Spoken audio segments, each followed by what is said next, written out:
À l'époque, qui était plutôt qui faisait état d'une pression pour que les gens rentrent plus rapidement. Un état de ras-le-bol presque de cette hospitalité qui dure depuis très longtemps. N'oublions pas que la Tanzanie a hébergé des réfugiés burundais depuis les années 70, peut-être même 60, par des vagues successives. Je dois vous dire que, bien sûr, on a toujours essayé de modérer cette position, d'aider la Tanzanie à garder les gens qui ne veulent pas rentrer avec une aide plus poussée. Mais je dois aussi vous dire que lors de ma dernière visite, je l'ai mentionné tout à l'heure, au mois d'octobre, il y a une nouvelle présidente, vous savez, depuis maintenant presque 2 ans, 1 an et demi, et nous avons eu une discussion extrêmement constructive et un engagement de sa part à continuer à héberger de manière correcte les personnes qui se trouvent sur le sol tanzanien et qui sont d'origine burundaise. Bien sûr, la Tanzanie, comme tous les pays d'asile, souhaite que des solutions se trouvent rapidement dans le pays d'origine pour que les gens puissent rentrer. Ça, c'est la même situation partout. Et c'est pour cela qu'on essaye d'investir plus dans l'appui à ceux qui veulent rentrer pour qu'ils puissent le faire en sécurité et en dignité, comme on le dit. Je voudrais simplement vous signaler un fait que je trouve très intéressant. Nous conduisons des sondages parmi les réfugiés burundais en Tanzanie et ailleurs. Et si vous examinez les résultats, il y a quelques années, les réfugiés disaient on voudrait entrer, mais on a des soucis de sécurité. L'élément sécurité était le plus cité. C'était le pourcentage le plus haut des craintes, des soucis des réfugiés. Si vous examinez les derniers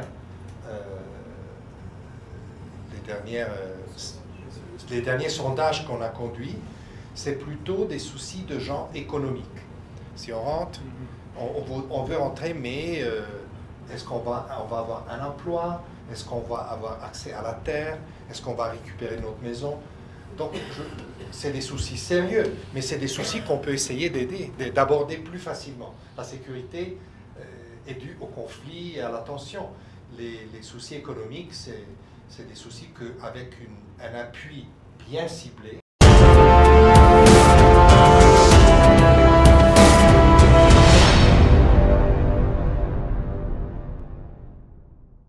Monsieur l'ambassadeur, c'est un plaisir de partager ce point de presse avec vous,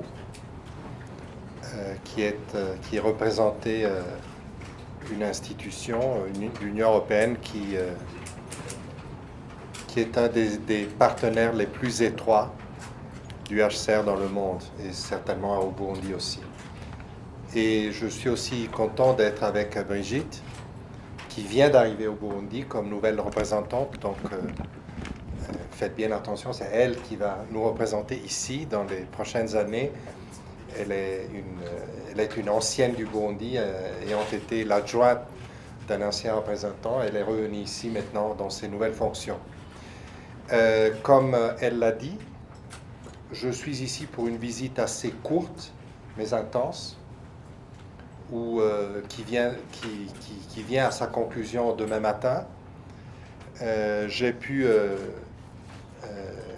c'est ma 3e visite, je devrais ajouter, ici au Burundi. Et moins de 2 ans après ma dernière visite en 2021.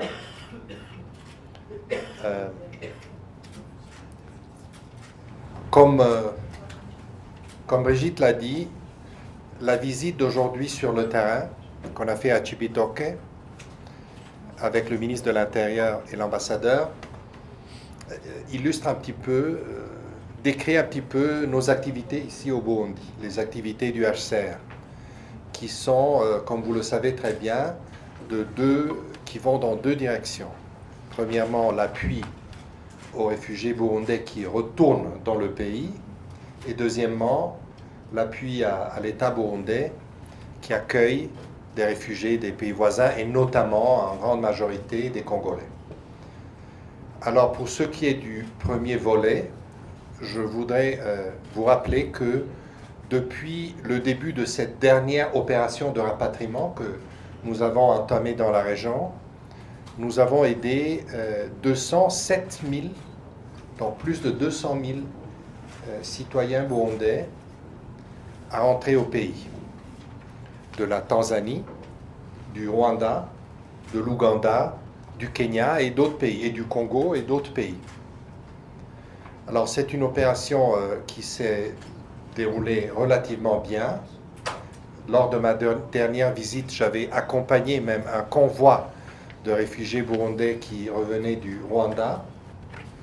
Et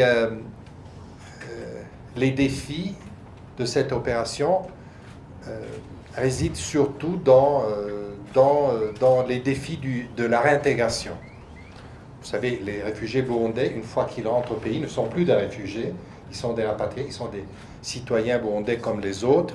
Mais bien sûr, surtout pour ceux qui ont passé plus longtemps à l'étranger, la réintégration est complexe et demande une assistance spécifique que nous fournissons pour le début de la période de réintégration.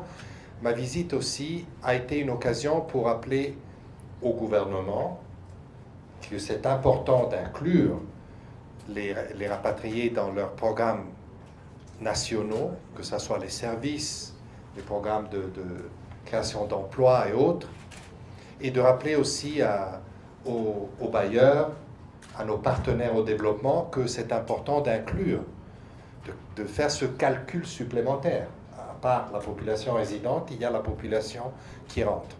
Et comme on l'a vu aujourd'hui à Cibitoke, c'est important quand on appuie les rapatriés, c'est important de ne pas oublier qu'ils rentrent parfois dans des communautés qu'ils ont quittées il y a quelques années, mais qui ont aussi des besoins. Donc il faut faire une assistance qui couvre toute la communauté d'accueil, disons. Alors, il y a des réfugiés burundais qui résident toujours à l'étranger. Je pense qu'en Tanzanie, qui est le pays qui en héberge le plus, ils sont à peu près 120, 130 000. Il y en a un peu moins de 50 000 au Rwanda. Il y en a un chiffre plus ou moins équivalent, surtout des réfugiés urbains en Ouganda. Et puis, ils sont éparpillés un peu dans beaucoup d'autres pays de la région et même au-delà. Alors, ces personnes, beaucoup sont en train de prendre la décision s'y rentrer ou pas. On va les accompagner s'ils rentrent. On va augmenter légèrement l'appui financier qu'on offre aux gens qui retournent pour mieux couvrir les besoins des premiers mois d'intégration. Mais sachez que le HCR n'est pas une agence de développement. Nous, on ne peut pas faire des programmes de longue haleine.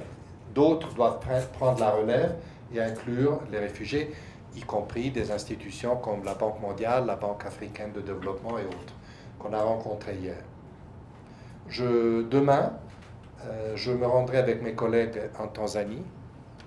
La Tanzanie est particulièrement attentive aux efforts qui se font ici au Burundi pour la réintégration de réfugiés, étant le pays qui en héberge le plus.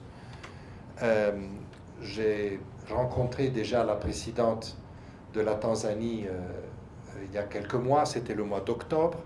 Nous avons eu une discussion extrêmement constructive.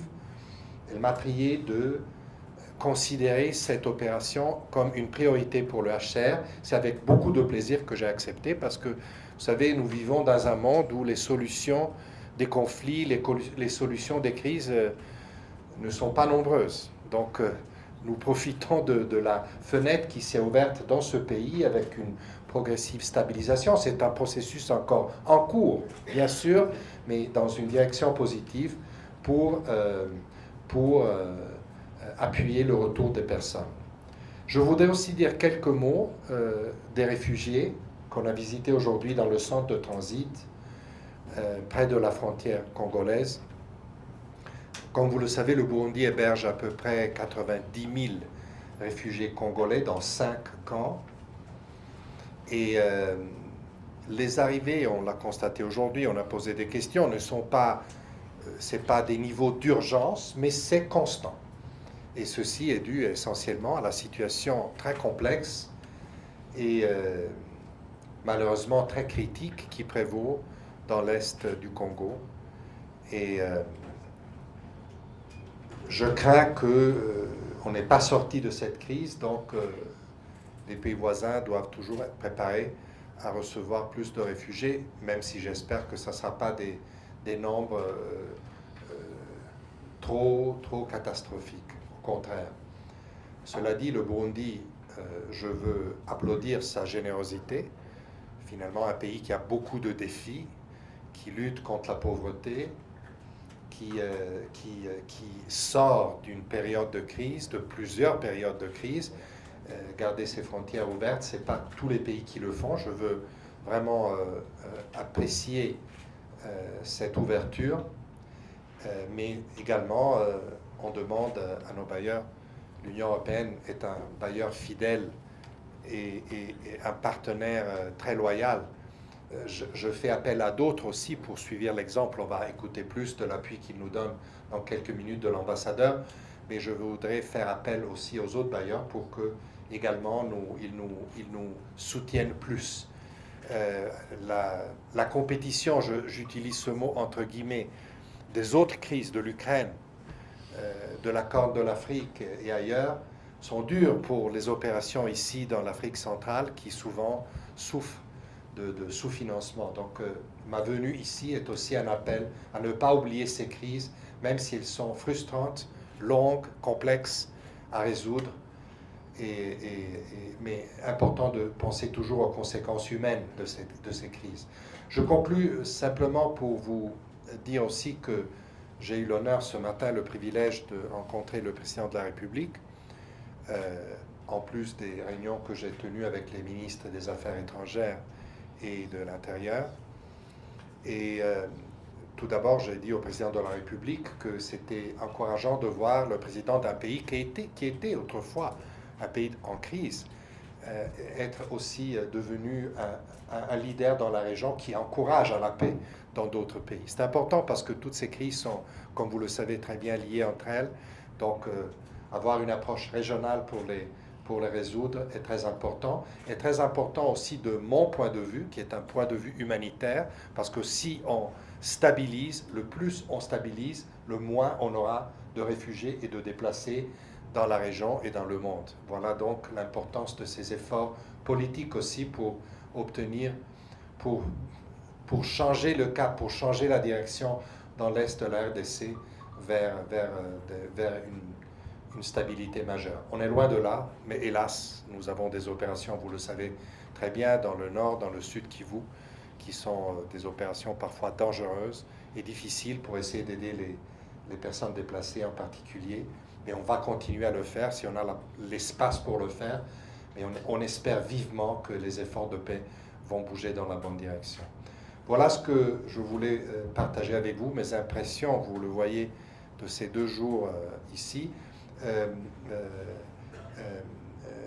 J'ai peut-être oublié d'ajouter un point important sur la question des réfugiés congolais. Premièrement, je l'ai déjà dit, je pense que malheureusement c'est une situation qui va durer. On espère qu'ils puissent rentrer un jour chez eux, mais je ne pense pas que c'est pour tout de suite.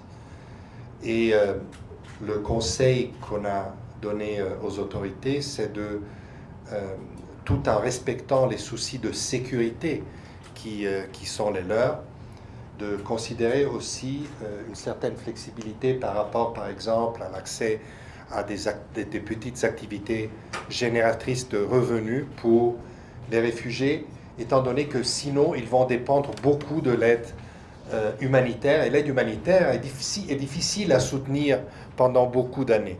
Donc, voilà l'appel. Et on a eu des discussions très constructives, surtout avec le ministre de l'Intérieur, qui est notre ministre correspondant, notre interlocuteur principal ici dans le pays. Et je compte sur lui et sur mes collègues, avec l'appui de nos partenaires, pour que cette discussion continue, pour qu'on puisse vraiment améliorer davantage l'assistance aux réfugiés dans le pays.